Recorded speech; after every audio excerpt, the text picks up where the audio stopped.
নমস্কার, আমি শ্রেয়া। আপনারা এখন দেখছেন সংবাদ শিরোনাম। আগামী 20 এপ্রিল জমায়েত হবে, শহরে রাস্তায় রাস্তায় মানুষের ঢল নামবে, স্লোগান মুখর হবে, প্রতিবাদ হবে, মিছিল হবে, বক্তৃতা হবে। কিন্তু প্রশ্ন এখানে একটাই যে কজন মানুষ ভোটের সময় পাশে এসে দাঁড়াবে। যতই যাই হোক না কেন, কিন্তু ভোটের সময় সেই ভোট ব্যাংক শূন্য। মানুষের রাগ রয়েছে, প্রতিবাদ রয়েছে, ক্ষোভ রয়েছে, শুধু নেই রাজনৈতিক জমি। কিন্তু ব্রিগেডের সময় এই যে ঢল নামবে, এই যে মানুষের সংখ্যা দেখা যাবে, সেই সংখ্যার যে রূপ সেটা কি ভোটের সময় দেখা যাবে? এখন এই প্রশ্নটাই সর্বপ্রথম সামনে আসে। একসময় প্রাক্তন মুখ্যমন্ত্রী বুদ্ধদেব ভট্টাচার্য বলেছিলেন, কৃষি আমাদের ভিত্তি, শিল্প আমাদের ভবিষ্যৎ। আজ সেই রাজ্যে এই প্রশ্নের মুখে, শিল্প এবং যুবকদের ভবিষ্যৎ। একসময় ব্রিগেডের সমাবেশ থেকে কি বলেছিলেন বুদ্ধদেব ভট্টাচার্য, আসুন শুনে নি। শ্মশান হয়ে বসে আছে। আমি বলেছিলাম 400 একর দেওয়া যায় না, এটা অন্যায় আবদার হচ্ছে।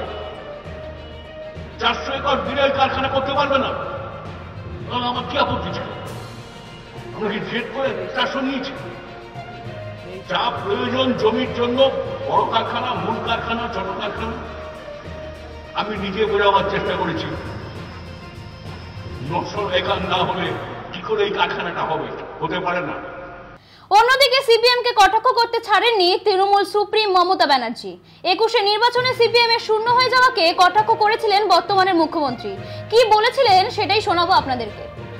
সিপিএম আমলের একটা খুঁজে পান তো আলমারিতে, একটা কাগজ পাবেন না। কাগজ আছে বলেই তো আপনি ভুলটা ধরতে পাচ্ছেন। ওদের আমলে কাগজ একটাও নেই, আমরা পাইনি, আমরা খুঁজে পাইনি। 2024 সালে সিপিএম এর যুব সংগঠনের আহ্বানে ব্রিগেডে বামপন্থীরা জড়ো হয়েছিল। এবার 2025 গ্রীষ্মে সেই উত্তাপ বাড়াতে পথে নেমেছে সিপিএম এর কৃষক, ক্ষেতমজুর ও শ্রমিক সংগঠনগুলি। আগামী 20 এপ্রিল কলকাতা ব্রিগেড প্যারেডের গ্রাউন্ডে আয়োজিত হতে চলেছে এক বড়সড় জনসমাবেশ। এই ব্রিগেড সমাবেশ কোনো রুটিন কর্মসূচি নয়, বরং বাম নেতৃত্বের দাবি। এই প্রথম সাম্প্রতিক কালে তাদের শ্রেণীভিত্তিক সংগঠনগুলি একসঙ্গে এমন বৃহৎ মঞ্চে নিজেদের হাজির করছে। উদ্দেশ্য পরিষ্কার, শুধু প্রতিবাদ নয়, রাজনৈতিক জমি দখলের লড়াইতে ফের নামা। রাজ্য রাজনীতির সমীকরণ মাথায় রেখে ব্রামফোর্ড মনে করছে, আগামী বিধানসভা নির্বাচনের আগে শ্রমজীবী এবং প্রান্তিক মানুষের মধ্যে নিজেদের সংগঠন মজবুত করাই এখন সবচেয়ে বড় চ্যালেঞ্জ। শহর থেকে গ্রাম, খনি অঞ্চল থেকে বস্তি, সব জায়গাতেই যারা বেঁচে থাকার অধিকার নিয়ে লড়াই লড়ছেন, সেই মানুষেরা যাতে আবার বামদের ছাতার নিচে আসেন, সেই লক্ষ্যেই এই সমাবেশ। বাম সূত্রের খবর অনুযায়ী ব্রিগেড আমাদের কাছে শুধু শো অফ নয়, এটা আমাদের শ্রেণীভিত্তিক রাজনীতির মঞ্চ। এখানে কণ্ঠস্বর দেবে সেই মানুষেরাই যাদের কেউ শুনতে পায় না। রাজনীতিটা করতে গেলে 25 আর 75-এর ভাগ বাটোয়ারা করতে হবে। কেউ শেখায়নি, শিখিয়েছে পাশের জনের হাত ধরতে হবে আর এগিয়ে যেতে হবে। এই কাঁধে এই আমাদের প্রাক্তনীরা, ওই প্রাক্তনীরা, এই প্রাক্তনীরা, এখানে অসংখ্য অভিভাবকরা আছেন। কাঁধে আমরা আমাদের শহীদ কমরেডদের লাশকে বয়েছি। এখনো তাকালে চোখের সামনে মহিদুলকে দেখতে পাই, 16 জন পুলিশ মিলে পিটিয়ে মেরেছিল। এখনো প্রথম দিন সালেম খানের মিডিয়ার মাধ্যমে তার আর্তনাদটা কানে বারবার উঠে আসে।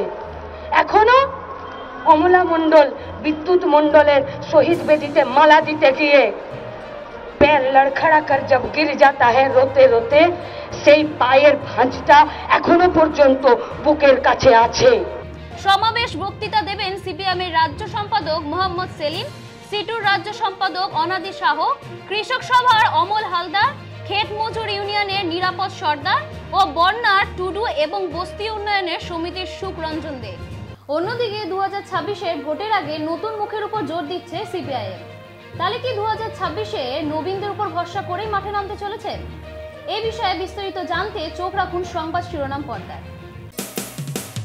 মানুষের পাশে, মানুষের সাথে আমরা আছি এই বামে রাতে।